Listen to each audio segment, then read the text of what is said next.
नमः शिवाय। ओम नमः शिवाय। दोस्तों, आज हम सोमवती हरियाली अमावस्या की कथा सुनेंगे। इस कथा को सुनने से अखंड सौभाग्य की प्राप्ति होती है। घर में सुख, शांति, समृद्धि और वैभव की प्राप्ति होती है। इससे भगवान शिव, माता पार्वती और गणेश भगवान की भी कृपा प्राप्त होती है। साथ ही सूर्य देव का भी आशीर्वाद प्राप्त होता है। हे भोलेनाथ, हे माता पार्वती, जो कोई भी इस कथा को सुन रहे हैं और सुना रहे हैं, उसकी हरेक मनोकामना पूर्ण करना। उसके जीवन में सुख, शांति, समृद्धि और अखंड सौभाग्य देना। हरियाली अमावस्या की कथा के अनुसार एक साहूकार था। उसके 7 बेटे और 7 बहुओं के साथ एक बेटी भी थी। साहूकार के घर रोज एक योगी भिक्षा लेने आता था, जिसे साहूकार की बहुएं भिक्षा देती थी। उस योगी को जब साहूकार की बेटी भिक्षा देती थी, तो उससे वह भिक्षा नहीं लेता था और कहता था कि तेरे भाग में सुहाग नहीं है, सुहाग की जगह दुहाग लिखा है। उस लड़की को योगी की बातें बहुत बुरी लगती थी।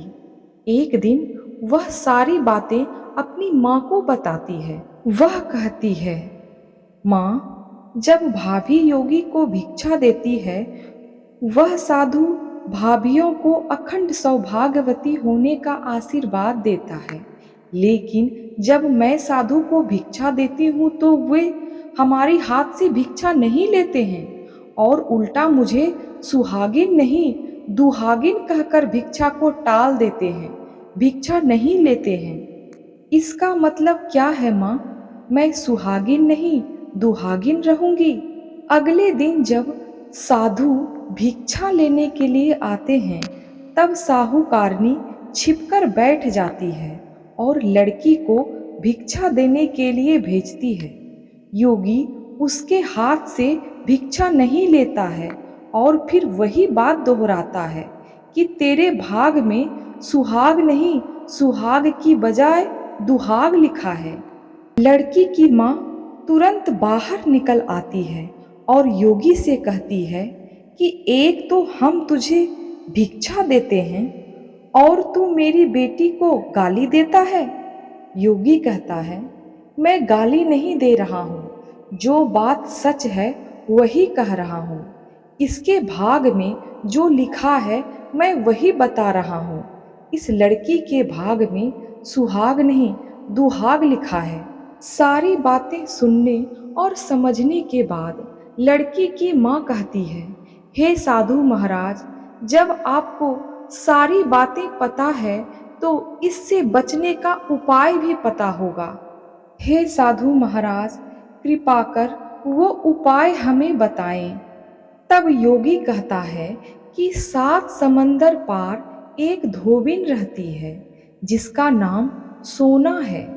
वह सोमवती अमावस्या का व्रत करती है।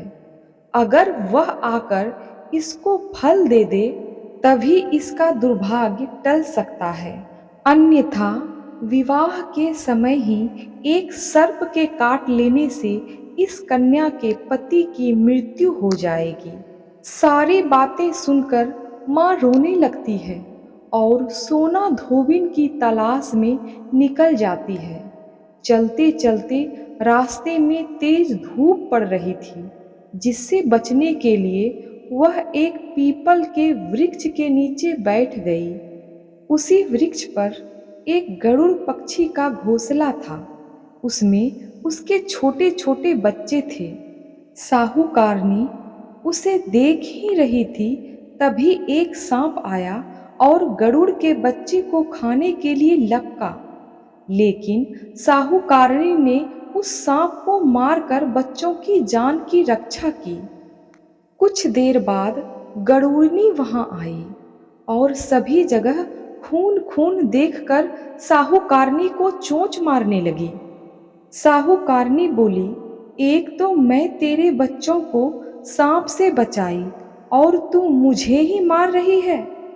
सारी बातें जानने के बाद गरुड़नी ने साहूकारनी से कहा कि तूने मेरे बच्चों की रक्षा की है, इसलिए मैं तुझे कुछ देना चाहती हूँ, जो चाहती हो मांग सकती हो। साहूकारनी ने गरुड़नी से कहा, मुझे 7 समुंदर पार सोना धोबिन के यहाँ जाना है, तुम मुझे उसके यहाँ छोड़ दो। और गरुड़नी ने वैसा ही किया। साहूकारनी को सोना धोबिन के यहाँ छोड़ दिया। साहूकारनी सोना धोबिन के यहाँ तो पहुँच गई, पर सोचने लगी कि अब इसे मनाऊं कैसे। सोना धोबिन की भी 7 बहुएं थीं, लेकिन सभी बहुओं में घर के काम करने को लेकर सदा आपस में लड़ाई होती रहती थी। अब साहूकारनी सोना धोबिन के घर में सभी के सो जाने पर चुपके से आती है और सारा घर का काम करके उजाला होने से पहले चली जाती है। सुबह उठने पर सारी बहुएं आपस में यही सोचती है कि कौन सी बहुएं हैं जो घर का सारा काम कर देती है, लेकिन एक दूसरे से पूछने की हिम्मत किसी में नहीं होती है। सोना धोबिन भी यह सब देख रही थी कि आजकल बहुएं लड़ती भी नहीं हैं और घर का सारा काम भी जल्दी खत्म कर लेती है। एक दिन सोना धोबिन ने सारी बहुओं को बुलाया और पूछा कि आजकल तुम लोग सुबह सुबह उठकर घर का सारा काम कर लेती हो और लड़ती भी नहीं हो, क्या बात है? सारी बहुएं सासू माँ से झूठ कहती है कि लड़ाई करने का क्या फायदा, इसलिए सासू माँ आजकल हम लोग मिलकर सारा काम कर लेती हैं। सोना धोबिन को अपनी बहुओं की बातों पर विश्वास नहीं होता है और वह रात में जगकर स्वयं सब सच देखना चाहती है कि कौन कौन सी बहुएं घर का काम करती हैं। रात होने पर सोना धोबिन छिपकर बैठ जाती है, यही सोचकर कि देखूं कौन कौन सी बहुएं मिलजुल कर काम करती है। जब रात हुई तब सोना धोबिन देखती है कि एक औरत चुपके से उसके घर में घुस रही है। वह देखती है कि उसने घर का सारा काम कर दिया है और अब जाने की तैयारी में है। जैसे ही साहूकारनी जाने लगती है, तब सोना धोबिन उसे रोकती है और पूछती है, तुम कौन हो और हमसे क्या चाहती हो? साहूकारनी कहती है, पहले तुम मुझे वचन दो, तब मैं बताऊंगी। जब सोना धोबिन वचन भरती है, तब साहूकारनी बताती है कि मेरी बेटी के भाग्य में सुहाग की जगह दुहाग लिखा है, अब तुम ही इसको ठीक कर सकती हो। तुम सोमवती अमावस्या का व्रत करती हो, मेरे साथ चलकर मेरी बेटी को सुहाग दे दो। सोना धोबिन अपने वचन से बंध चुकी थी और अब वह साहूकारनी के साथ चलने को तैयार हो जाती है। जाते हुए सोना धोबिन अपने बेटे और बहुओं से कहती है कि मैं इस औरत के साथ इसकी बेटी को सुहाग देने के लिए इसके घर जा रही हूँ। अगर मेरे पीछे तुम्हारे पिताजी मर जाएं तो उसको तेल के कूप में डालकर रख देना। और अब धोबिन साहूकारनी के घर पहुंच जाती है। साहूकारनी जब अपनी बेटी का विवाह कराती है, तब फेरों के समय सोना धोबिन कच्चा करवा दूध और तार लेकर बैठ जाती है। कुछ समय बाद वहां सांप आया और दूल्हे को डसने लगा। तुरंत सोना धोबिन ने कच्चा करवा आगे कर तार से सांप को बांध दिया और सांप मारा गया। अब सोना धोबिन ने साहूकारनी की बेटी को सुहाग दिया और कहा, अब तक मैंने जितने भी सोमवती हरियाली अमावस्या का व्रत किया है, उन सब का फल इस लड़की को मिलेगा। और आगे अब जो मैं अमावस्या व्रत करूंगी उन सब का फल मेरे पति और मेरे बेटों को मिलेगा। सभी लोग सोमवती हरियाली अमावस्या की जय जयकार करने लगे। और अब सोना धोबिन अपने घर जाने को तैयार हो गई। तब साहूकारनी ने कहा, तुमने मेरे जमाई को जीवन दान दिया है, तुम जो चाहो मांग लो।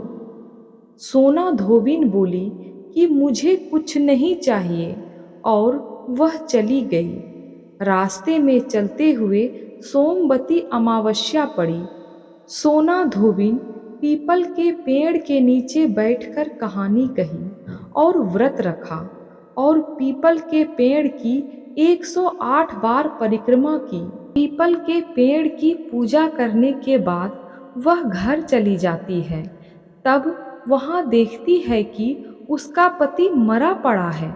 अब उसने रास्ते में जो सोमवती हरियाली अमावस्या का व्रत किया था उसका फल अपने पति को दे देती है, जिसके प्रभाव से उसका पति जिंदा हो गया। सारे नगर में यह बातें फैल गई कि सोना धोबिन का पति मरने के बाद पुनः जीवित हो गया। सभी लोग सोना धोबिन से पूछने लगे कि उसने ऐसा क्या किया जो उसका पति पुनः जीवित हो गया। सोना धोबिन कहती है कि मैंने ऐसा कुछ नहीं किया, बस रास्ते में सोमवती अमावस्या आ गई जिसका व्रत मैंने किया। कहानी कही, पीपल के वृक्ष की 108 बार परिक्रमा की, जिसका फल मेरे पति को मिला। अब राजा के द्वारा सारे नगर में ढिंढोरा पिटवा दिया गया कि हर कोई सोमवती हरियाली अमावस्या की पूजा करेगा, व्रत रखेगा, कहानी कहेगा और पीपल के वृक्ष की 108 बार परिक्रमा करेगा, ताकि सभी नगर में सुखी संपन्न रह सके। दोस्तों, अगर यह कथा आपको अच्छा लगा तो लाइक, शेयर और कमेंट में हर हर महादेव जरूर लिखें। अगर आप हमारे चैनल पर नए हैं तो प्लीज़ हमारे चैनल को सब्सक्राइब करें और बेल बटन दबा दें ताकि हमारे अगले वीडियो का नोटिफिकेशन आपको मिल सके।